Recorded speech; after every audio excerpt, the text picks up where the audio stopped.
Cabinet meeting. Please be seated. Thank you. Well, it is not good morning, which my remarks say here, but good afternoon. We're in the midst of a historic economic recovery. And because our successful vaccination program strategy has been working, and the immediate relief through the American Rescue Plan has brought back our economy from the worst economic crisis in nearly a century, America is now on track. We're now on track for the highest economic growth in 40 years, and among the highest growth records on record. We designed our economic strategy to be durable to the ups and downs that come with recovery. There are ups and downs. That's why the American Rescue Plan was designed to help people not just all at once, but over the course of a full year. So we could continue supporting families, small businesses, state and local budgets to help them weather those ups and downs. And now that the economy is back on track, we're making progress on the second phase of our strategy, ensuring long-term growth. That's what my Build Back Better agenda, including my Americans Family Plan and the bipartisan infrastructure agreement we reached last month, that's what they're all about, long-term. But to keep our country moving, we have to take another step as well. And I know you're all tired of hearing me during the campaign and since I'm elected president, talk about it. And that's bringing fair competition back to the economy. That's why today I'm going to be signing shortly an executive order promoting competition to lower prices, to increase wages, and to take another critical step toward an economy that works for everybody. The heart of American capitalism is a simple idea: open and fair competition. That means that if your companies want to win your business, they have to go out and they have to up their game. Better prices and services, new ideas and products. That competition keeps the economy moving and keeps it growing. Fair competition is why capitalism has been the world's greatest force of prosperity and growth. By the same token, competitive economy means companies must do everything they do to compete for workers, offering higher wages, more flexible hours, better benefits. But what we've seen over the past few decades is less competition and more concentration that holds our economy back. We see it in big agriculture, in big tech, in big pharma. The list goes on. Rather than competing for consumers, they are consuming their competitors. Rather than competing for workers, they're finding ways to gain the upper hand on labor. And too often, the government has actually made it harder for new companies to break in and compete. Look at what that means for family budgets. Take prescription drugs. Just a handful of companies control the market for many vital medicines, giving them leverage over everyone else to charge whatever they want. As a result, Americans pay 2.5 times more for prescription drugs than in any other leading country. And nearly 1 in 4 Americans struggles to afford their medication. Another example, hearing aids. Right now, if you need a hearing aid, you can't just walk into a pharmacy and pick one up over the counter. You have to get it from a doctor or a specialist. Not only does that make getting hearing aids inconvenient, it makes them considerably more expensive. And it makes it harder for new companies to compete, innovate, and sell hearing aids at lower prices. As a result, a pair of hearing aids can cost thousands of dollars. That's a big reason why just 1 in 7 Americans with hearing loss actually use a hearing aid. Another example, internet services. There are more than 65 million Americans live in a place with only one high-speed internet provider. Research shows when you have a limited internet operation, you pay up to 5 times more on average than families in places with more choices. That's what a lack of competition does. It raises the prices you pay. It's not just consumers getting hurt. Big ag is putting a squeeze on farmers. Small and family farms, first-time farmers, like veterans coming home and Black and Latino and indigenous farmers, they're seeing price hikes for seed, lopsided contracts, shrinking profits, and growing debt. Lack of competition hurts workers as well. In many communities, there are only a handful of employers left competing for workers.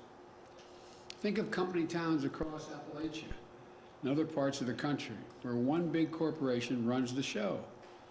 When corporations have that kind of leverage over workers, it pushes down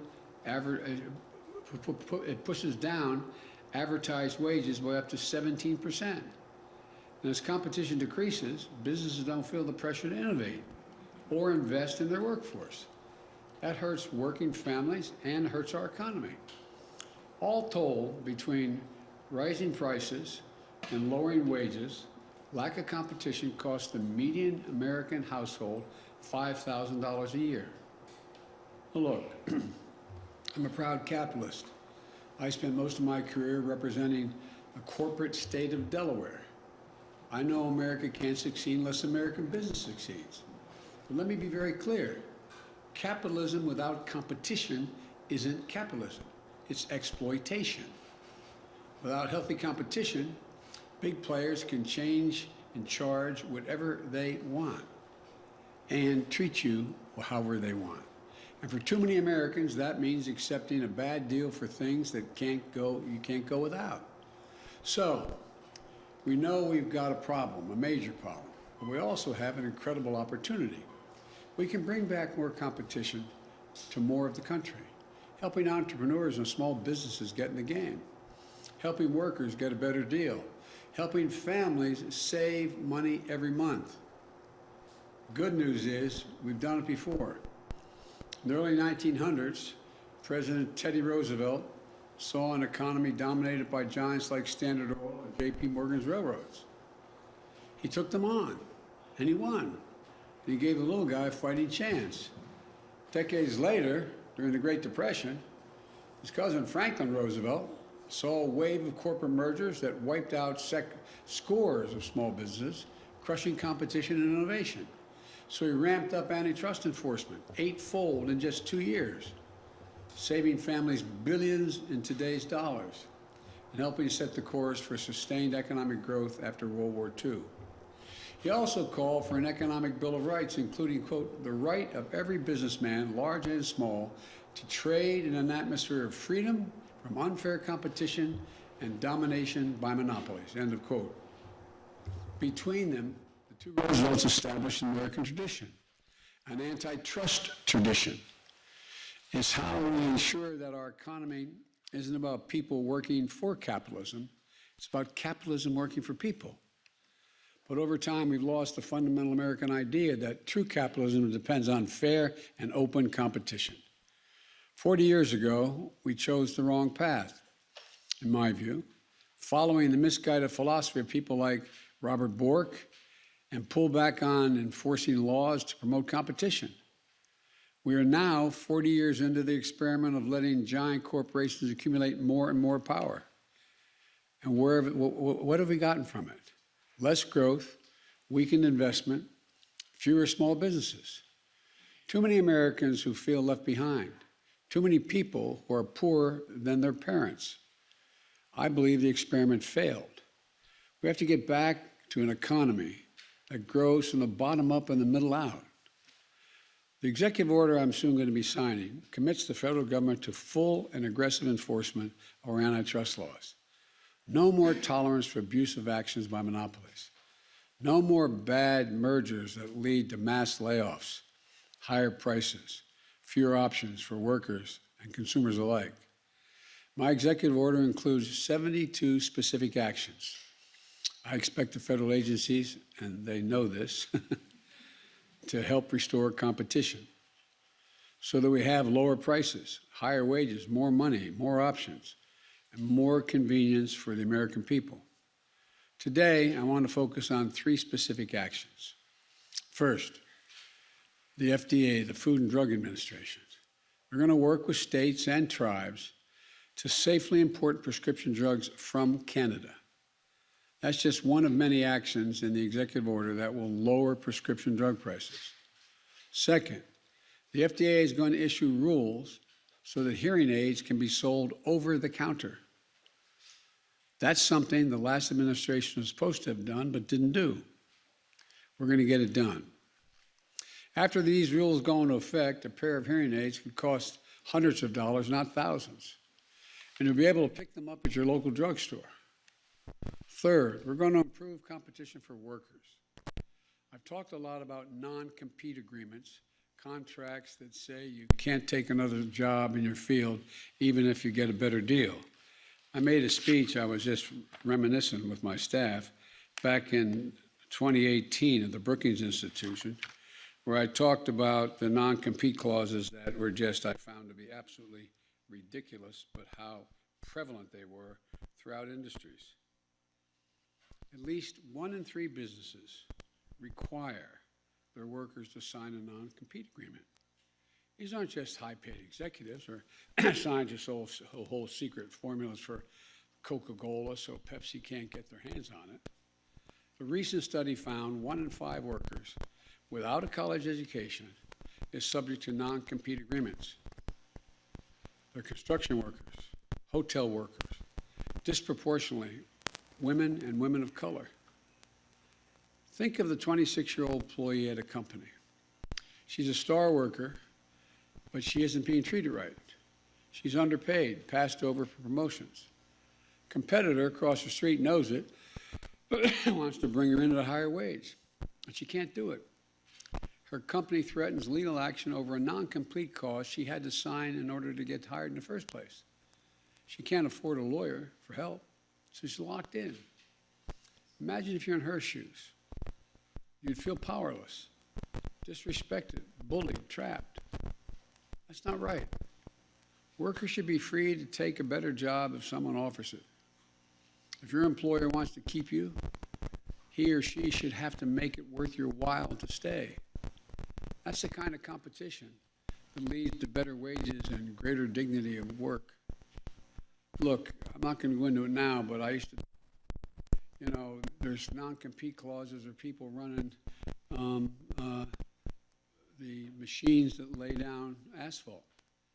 If in fact you get offered a job and you have you're in Arkansas doing it, a lot of specific examples, you can't take a job in West Texas to do it. What in the hell does that have to do with anything? No, I'm serious. Or there were clauses in McDonald's contracts. You can't leave Burger King to go to McDonald's. Come on. Is there a trade secret about what's inside that patty? No, but I'm serious. I don't know whether you do know. I didn't know till 5 years ago the incredible number of non-compete clauses for ordinary people who is done for one reason, to keep wages low, period. Look, my executive order calls on the FTC to ban or limit non-compete agreements. Let workers choose who they want to work for. I'm also calling on the FTC to do away with certain occupational licensing requirements. You realize if you braid hair and you move from one state to another, sometimes you have to do a 6-month apprenticeship, even though you've been in the business for a long, long time. What's that all about? Military families, for example, they're often on the move between states with each new assignment. So you have a woman in the military, her husband's following her, or vice versa. Guess what? If you're a plumber, you have to get a different license when you move from Delaware to Missouri. Look, it can't be a significant burden to get a new license in a new home state. That burden can't be around anymore. It takes time and it takes money. It takes a toll on families' income while you're waiting. We should remove that barrier, providing more mobility, more opportunity, higher wages for families on the move. This is something that my wife Jill has worked on together with Michelle Obama through the Joining Forces Initiative for the military. We're going to keep that moving. We're going to get it done with an executive order. Let me close with this. Competition works. We know it works. We've seen it work when it exists. Fair competition is what made America the wealthiest, most innovative nation in history. That's why people come here to invent things and start new businesses. In the competition against China and other nations of the 21st century, let's show that American democracy and the American people can truly outcompete anyone. Because I know that just given half a chance, American people never, ever, ever let their country down. Imagine if we give everyone a full and fair chance. That's what this is all about. That's what I'm about to do. So I'd like to invite the cabinet members up here. I'd like to, the Attorney General is here, General Garland, Javier, Mr. Secretary, you can come up too. I've been watching on television, you've been really good. Gina Raimondo, also Pete Buttigieg, and the chair of the FCC, Lena Khan, acting chair of the FTC, and director of the National Economic Council. Am I leaving anybody out? Anyway, come on up. This may be the first cabinet meeting we've had.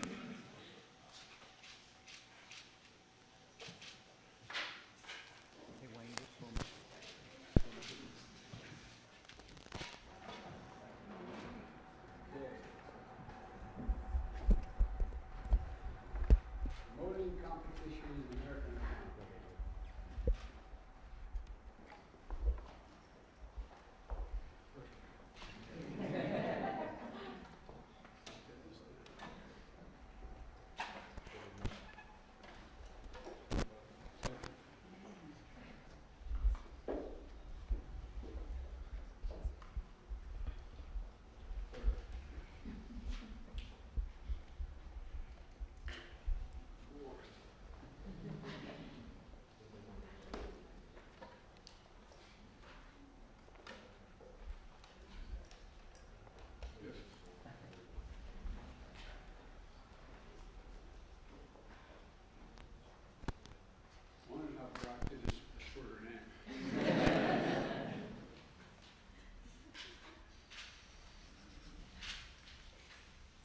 Thank you. Thank you, everyone.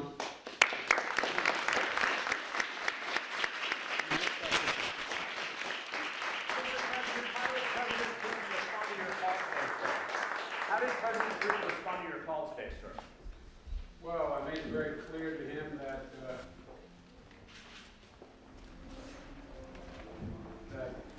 the United States expects when a ransomware operation is coming from his soil, even though it's not sponsored by the state, we expect them to act if we give them enough information to act on who that is. And secondly, that we've set up a means of communications now on a regular basis to be able to communicate to one another when each of us thinks something's happening in another country that affects the home country. And so it went well. I'm optimistic. You said 3 weeks ago there would be consequences. Will there be, sir? Yes.